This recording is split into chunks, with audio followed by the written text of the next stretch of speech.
시청자 여러분 안녕하십니까? VOA 뉴스투데이 시작합니다.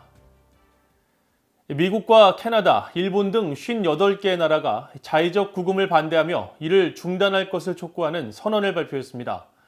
이 선언에 동참한 국가들은 한 목소리로 국가 간 외교에서 지렛대로 활용하기 위해 자의적 구금을 하려는 시도를 규탄한 가운데 미국은 이런 행위는 국제사회에서 더 이상 용인되지 않을 것이라고 강조했습니다.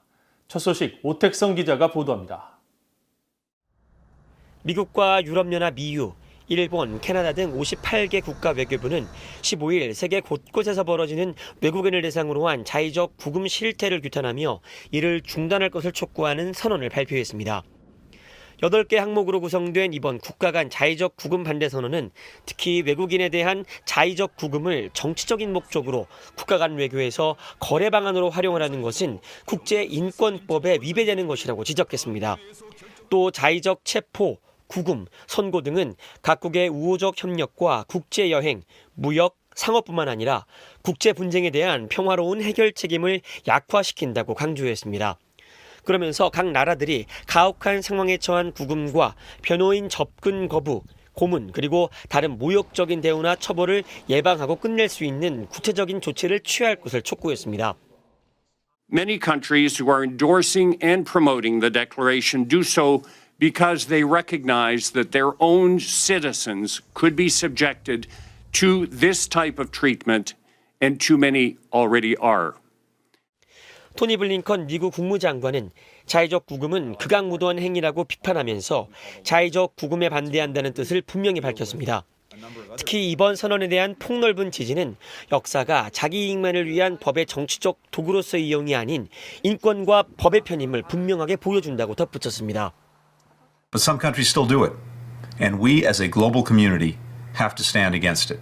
It's time to send a clear message to every government that arbitrarily detains foreign nationals and tries to use them as leverage. This will not be tolerated by the international community. 이번 선언은 캐나다가 주도했는데 중국과 러시아, 이란, 북한에 의한 자의적 구금 실태에 대한 우려가 이번 선언의 계기가 됐다고 캐나다 관계자를 인용해 로이터 통신이 전했습니다. 실제로 북한 정권의 자의적 구금에 의한 미국인 피해로는 지난 2016년 1월 구금됐다가 1년 5개월 만에 혼수 상태로 석방된 후 사망한 미국 대학생 오토 원비어 씨와 지난 2012년 북한을 방문했다가 2년 동안 구금된 선교사 케네스 배 사건이 대표적입니다. 이런 가운데 많은 언론들은 캐나다의 이번 선언 발표가 중국을 대상으로 하고 있다고 지적했습니다.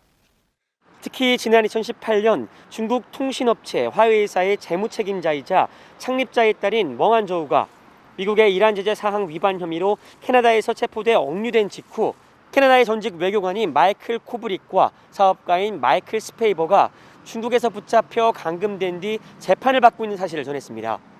VOA 뉴스 오택성입니다. 북한이 미국에 요구하는 종전선언과 미국의 대북 적대시 정책 종식은 주한미군 철수와 한반도에 대한 북한의 통치권을 인정하는 것이라고 전 미국 국방부 고위관리가 밝혔습니다. 전임 트럼프 행정부에서 국방부 대북 특별보좌관을 역임하고 지난 2018년 싱가포르 1차 미북 정상회담에 국방부 대표로 참석했던 앤서니 홈즈 전 특보는 15일 일본 니케이 신문 기고문을 통해 협상 당시 북한으로부터 자신이 직접 들었다며 북한은 주한미군 철수와 한반도 내 북한의 주권을 인정하는 것을 종전선언과 대북 적대시 정책의 종식으로 규정하고 있다고 말했습니다. 그러면서 대북 정책 재검토 작업을 진행 중인 바이든 행정부는 북한에 대한 황금 양보를 추구하는 사람들의 위험한 주장을 무시해야 한다고 제언했습니다.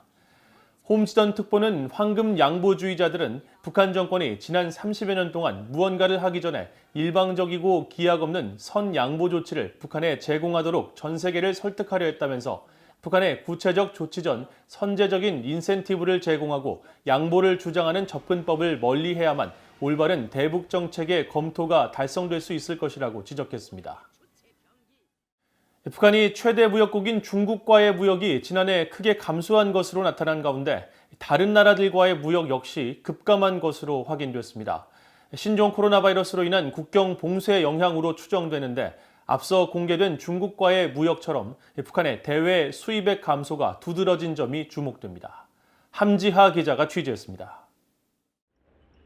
전 세계 무역 현황을 보여주는 국제무역센터 ITC 트레이드맵 자료에는 15일 현재 모두 13개 나라가 지난해 북한과 무역을 한 것으로 나타나 있습니다. ITC에 따르면 북한의 이들 13개국과의 무역 총액은 2019년 3,516만 달러에서 2020년엔 1,309만 달러로 떨어졌습니다.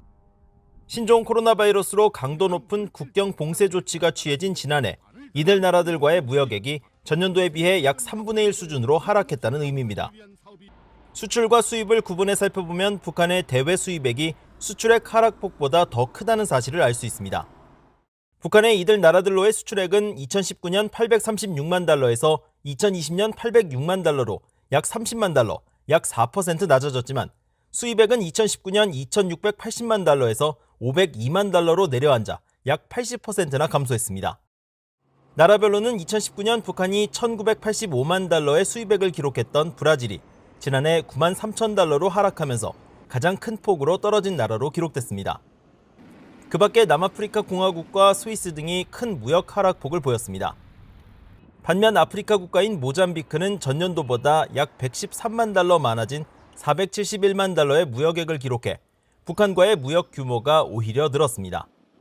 이번 13개 나라에는 포함되지 않았지만 북한의 최대 무역국인 중국은 이미 자국 해관총서 자료를 통해 북한과의 무역 규모가 크게 하락했다는 사실을 공개한 바 있습니다. 해관총서에 따르면 지난해 북한과 중국의 무역 총액은 5억 3,905만 달러로 전년도인 2019년에 27억 8,901만 달러에 비해 약 81% 줄어들었습니다. 특히 북한이 추가적으로 국경 봉쇄를 강화한 10월 이후 북중 무역은 월 100만 달러대에 머물며 사상 최저 수준을 기록하고 있습니다. 북한 경제 전문가들은 북한의 국경 봉쇄 사태가 예상했던 것보다 더 심각한 경제적 피해를 안기고 있다고 분석하고 있습니다. Now, this year, last 12 months, there's been very little in the way of North Korean imports. And since those are mostly consumer goods, they're really devastating the public. 북한의 대외 무역액은 이미 2018년부터 핵과 미사일 개발 실험에 따른 국제사회 대북 제재로 인해 큰 폭으로 하락하고 있습니다. 그러나 이미 하락한 북한의 무역은 신종 코로나 바이러스를 만나면서 연일 역대 최저 수준을 기록해 북한 경제에 심각한 타격을 주고 있습니다. BOE 뉴스 함자입니다. 척 헤이글 전 미국 국방장관, 말콤 리킨드 전 영국 외무상, 이보 달더 시카고 국제문제연구소 회장 겸 전 북대서양조약기구 미국 대표는 경색된 한일 관계 때문에 수년간 중단됐던 일본, 한국과의 3자 공조체제 구축을 재추진해야 하며 이 과정에서 아시아 핵기획그룹을 창설해 호주, 일본, 한국의 참여를 이끌어내야 한다고 제언했습니다. 이들은 12일 미국의 유력 외교안보 전문지인 포린 어페어스에 동맹의 핵무장과 차기 확산 위협 예방법이라는 제목의 공동 기고문을 내고 비확산 체제에 대한 동맹들의 셈법이 변하고 있다며 이같이 지적했습니다. 이들은 또 아시아 내 미국의 확장 핵 억제력의 약화를 지적하면서 특히 한국과 일본이 핵무장을 고려하는 방향으로 나아가고 있는 상황에 대해 거듭 우려를 나타냈습니다. 세 사람은 앞서 미국과 한국, 일본, 호주, 유럽 등의 전직 외교안보 고위관리들이 바이든 행정부에 제안하고 지난 11일 공개한 아시아 핵기획그룹 창설 제안 보고서 작성을 주도하기도 했습니다. 미국 연방법원이 북한에 대한 소장 전달에 어려움을 겪고 있는 북한 억류 피해자 케네스 배시 측에게 우체국을 통해 직접 소장을 발송할 수 있도록 했습니다. 소송을 담당하고 있는 워싱턴 DC 연방법원의 에밋 G. 설리번 판사는 12일 법원 사무처가 배시 측 변호인이 우체국을 통해 소장을 송달하는 것을 허가하라는 명령을 내렸습니다. 설리번 판사는 이번 명령문에서 법원 사무처가 배시 측이 우체국으로 향하기 전 소장이 담긴 우편물을 검토한 뒤 밀봉을 하도록 했으며 변호인 또한 우체국을 통해 소장을 보냈다는 것을 확인하는 접수증을 법원 사무처에 제출해야 한다고 명시했습니다. 앞서 북한에 2년 넘게 억류됐다 풀려난 배 씨는 지난해 8월 북한 억류 당시 정신적, 신체적 고통에 대한 책임을 묻겠다며 북한을 상대로 소송을 제기했지만 법원 사무처는 페덱스 등을 통해 평양 외무성으로 보낸 배 씨의 소장이 반송됐다는 사실을 전했으며 이후 배 씨 측은 법원 사무처에 우체국을 통한 소장 전달을 요청했지만 법원 사무처는 이를 거부했었습니다. 이상으로 BOA 뉴스투데이를 모두 마칩니다. 시청해주신 여러분 고맙습니다.